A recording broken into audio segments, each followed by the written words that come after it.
తప్పకుండా అండి. ఎందుకంటే జగన్మోహన్ రెడ్డి గారు ఆయన నిస్వార్థంగా ఆయన ప్రజలకు సేవ చేయాలని వస్తున్నారు. మేము కూడా అందుకోసమే వాలంటీర్లుగా మరి నేను బీఎస్సీ బీఈడి చదివానండి. ఏ స్కూల్లో చేసుకున్నా కూడా నాకు వస్తాయి ఈ డబ్బులు. కానీ సేవ చేయాలి, ఆయనతో పాటుగా కలిసి నడవాలి, చెయ్యాలి. ఆయన ఇవన్నీ ఆశయాలు అవన్నీ నచ్చి మేము స్వచ్ఛందంగా వచ్చి సేవ చేస్తున్నాము. అందుకని ఆయనతో పాటు మేమంతా కూడా సిద్ధము. ప్రతి ఒక్క ఇంటికి వెళ్ళి కూడా మరి మీకు ఫంక్షన్లు ఆగిపోయడానికి కానీ ఇలా లేట్ అవడానికి కూడా కారణం మరి ప్రతిపక్షాలేనమ్మా. ఈసారి జగన్మోహన్ రెడ్డి గారిని గెలిపించుకుంటేనే మళ్ళీ మనం తిరిగి మళ్ళీ మేము మీకు సేవలు అందజేస్తామని ప్రతి గడప గడపకు కూడా వెళ్ళి చెప్తాము. జగన్మోహన్ రెడ్డి గారితో పాటు మేము కూడా సిద్ధం. మా సచివాలయంలో 12 క్లస్టర్లన్నీ 12 మంది వాలంటీర్లు, 12 మంది వాలంటీర్లు కూడా రాజీనామా చేశారు. మా ఇష్టపూర్వకంగా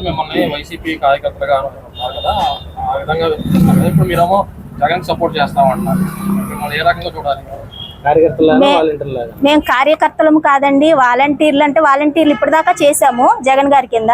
ఇప్పుడు మేము రాజీనామా చేసేసాం కాబట్టి మేము స్వచ్ఛందంగానే ఆయన కోసం, అంటే ఆయన ఆశయాలు ఆయన అన్నీ నచ్చి ప్రజలకు సేవ చేయాలనే ఒకే ఒక దృక్పథంతో, ఎందుకంటే అది జీతం ఏమీ లేకపోయినా కూడా మేము ఏంటంటే నిస్వార్థంగా ప్రజలకు సేవ చేయాలనే కోసమే మేము ఈ పని చేస్తున్నాం. కాబట్టి జగన్మోహన్ రెడ్డి గారి గురించి కాదు కానీ ప్రజల కోసం మేము ఆయన వెంటుండి మళ్ళీ ఆయన గెలిపించుకుని ఆయనకి ఇంకా ఎన్నో పథకాలు, ఇంకొన్ని పథకాలు వాళ్ళకి అందించాలి. మెరుగైన పథకాలు ఇంకా కొన్ని మేనిఫెస్టోలో చేరుస్తామని చెప్తున్నారు. అవి కూడా అందించడానికి మేము సిద్ధం.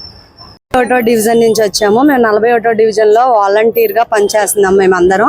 మేమందరం ఈరోజు రాజీనామా చేయడానికి మమ్మల్ని వాలంటీర్ విధుల నుంచి పక్కకు తప్పుకోమని చెప్పి పైనుంచి పిటిషన్ వచ్చింది. అందుకని చెప్పి వాళ్ళు తీసేదానికన్నా మేమే జగన్ కోసం దిగిపోయి మళ్ళీ జగన్ కోసం తిరుగుదామని చెప్పి మళ్ళీ మేము రాజీనామా చేస్తే మమ్మల్ని ఎవరు అడగరు కదా అని చెప్పి మేము మళ్ళీ రాజీనామా చేస్తున్నాము. ప్రతి నెల పెన్షన్దారుల మొహంలో మేము పెన్షన్ ఇచ్చేటప్పుడు వాళ్ళ మొహంలో ఎప్పుడు నవ్వు కనబడేది. ఇప్పుడు ప్రతి ఒక్కరు ఇంటికి వచ్చి పెన్షన్ ఎక్కడ ఇస్తున్నారు, ఎవరు ఇస్తున్నారు, ఎలా ఇస్తున్నారు అని అడిగితే మాకు కూడా ఇన్ఫర్మేషన్ తెలియదు అని చెప్తుంటే వాళ్ళు డల్గా ఇంటికి వెళ్ళిపోతుంటే వాళ్ళని చూస్తుంటే కొంచెం బాధగా ఉంది. మళ్ళీ జగన్ గెలిచి మళ్ళీ వాలంటీర్ విధుల్ని మళ్ళీ కంటిన్యూ చేస్తూ మళ్ళీ జనాల్లో వారి చిరునవ్వు కనబడాలని కోరుకుంటున్నాం. అందరికీ నమస్కారం అండి. ఈ రోజుని మచిలీపట్నం నగరపాలక సంస్థకి వార్డు వాలంటీర్లు పెద్ద ఎత్తున రాజీనామా చేయడానికి వచ్చి ఆ రాజీనామా పత్రాలు నాకు ఇవ్వడం జరిగిందండి. అవన్నీ కూడా పరిశీలనలోకి తీసుకుంటున్నాం. మొత్తం 823 మంది వార్డు వాలంటీర్లు, అందులో సుమారు 10 నుంచి 15 మంది వరకు ఖాళీలు ఉన్నాయి, వేకెన్సీలు. సుమారుగా 800+ వార్డు వాలంటీర్లు ఉన్నారు. అందులో పెద్ద ఎత్తున రాజీనామాలు ఇస్తున్నారు. సుమారు ఈ పార్టీ వరకు ఒక 400 మంది వరకు రాజీనామాలు సబ్మిట్ చేశారు. అవన్నీ కూడా పరిశీలించి తదుపరి చర్యలు తీసుకుంటాం. Please subscribe to Chanakya channel.